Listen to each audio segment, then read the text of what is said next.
Hey, Rosemary here. How you doing? Now, tell me, is money bullying you? Really? Are you going to let money be the thing that gets in the way of you creating the life that you want? You're going to let money make a wimp out of you? Really? Really? Truly? Really? Really? Really? Will that keep you warm in the later years of your life when you've done all that the norms expected of you? When you receive those accolades and all the approval from people who are not your people, and you feel the internal gnawing kind of certainty that you never ever lived your life? Will you look back at this moment when you once again ignored the intuitive feeling that you had to do something, you had to move, you had to get onto that program, you had to buy into that, buy into working with that coach or whatever it is? Will you look back on this moment and think to yourself that you didn't follow your internal knowing, that you went with fear? Will you look back and be pleased with how wise you were about your money? Money, the most replaceable thing on the planet. Will you sell your dreams, your real life, the irreplaceable stuff, to save you from the fear of investing your money in yourself? Are you going to keep letting money bully you? Really? And I do get it. I do. I get the gut-wrenching fear that you'll have nothing, that you're living in this bubble of lies and self-deceit about your big, real, wealthy life, when in current reality, you might be broke, you might be in debt, you might be uncertain, very uncertain that you have what it takes to stay the course. And it's really that last bit about being unsure that you have what it takes, it is that holds you back the most. Because if you cannot believe that your success is a done deal, that you have what it takes to make your dreams a reality, if the fire inside of you is just not hot enough to go full pelt after what you want, regardless of what you have to do to make it work, then honey, maybe you're right. Maybe you should keep making those small choices. Maybe you should roll over and surrender. Backing out of programs, backing out of mastermind groups, trying to keep all the pennies, staying in that job, staying in that relationship. Don't ever ask for what you want, honey. Yeah, it's certainly safe there. It really is. I get it. But it is silly, okay? It is wimpy and it is weak. And it's just plain crazy that you would go with fear, with lack, with scarcity, and that you would choose a struggle that leads nowhere.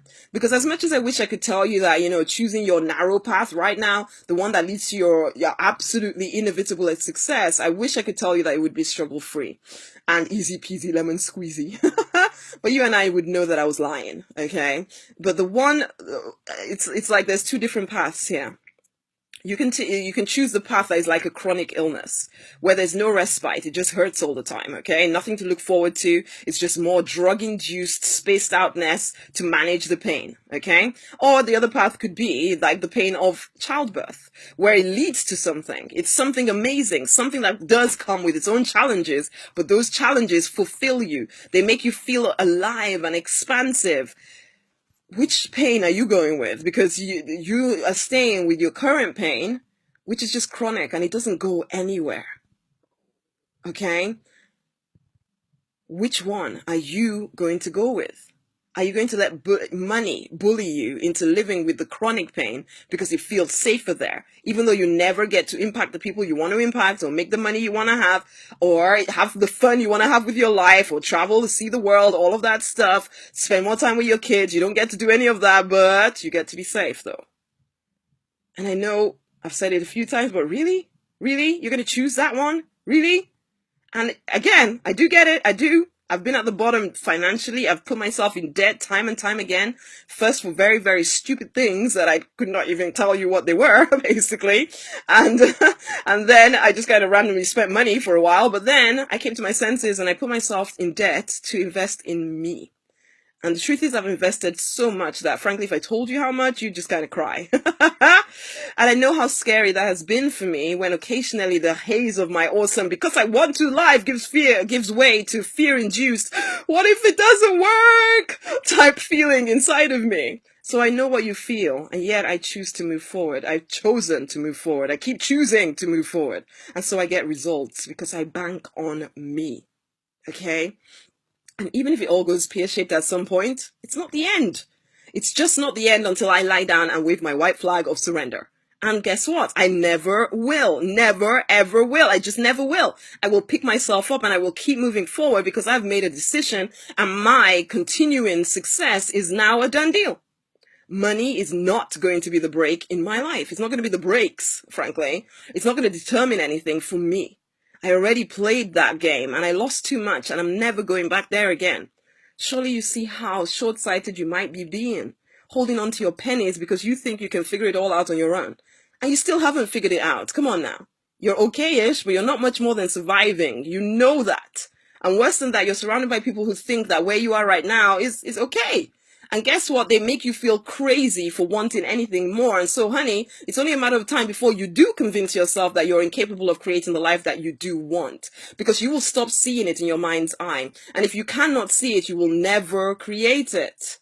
You think that joining a workshop like Pray, Affirm, Receive is about the strategies that you'll learn or that it's a luxury that you can't afford at the moment, but it isn't. It's about being surrounded by people who want more. It's about letting that feeling, that normness of being, more, seep into your consciousness. You think that being a member of the Deliberate Millionaire, even if just for 2 weeks as a bonus of Pray, Affirm, Receive, you think it's just about the programs or any of that stuff, the sales, marketing, mindset, leadership kind of programs that you get access to if you stick around. And it's not. It's about the community. That is the magic. A community of people charging forward, a community of people determined to win, a community of people who understand the because I want to lifestyle, and they are ready to do what it takes to win.